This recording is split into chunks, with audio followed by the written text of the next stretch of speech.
लक्ष्मीच्या पावलाने या मालिकेच्या आजच्या भागात आपण पाहणार आहोत अद्वित त्याच्या ऑफिस स्टाफ कडून कलाच्या घरी एक चिठ्ठी पाठवतो। जेव्हा ऑफिस स्टाफ कलाच्या घरी चिठ्ठी घेऊन येतो तेव्हा कला थोडी आश्चर्यचकित होते आणि त्या चिठ्ठीकडे बघत बसते।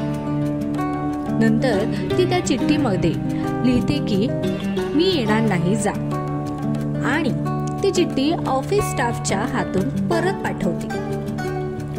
ऑफिस स्टाफ गेल्यानंतर कला स्वतःच्या मनाशी ठरवते आणि बोलते, तू कितीही विनवण्या केल्यास तरी मी ऑफिसमध्ये किंवा घरामध्ये मान सन्मानाने परत येणार।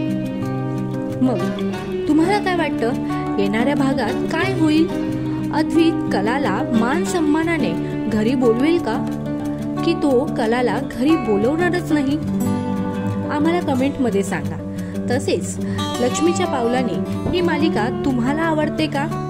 मालिकेतील कोणते पात्र तुम्हाला जास्त आवडते? आम्हाला कमेंट मध्ये सांगा।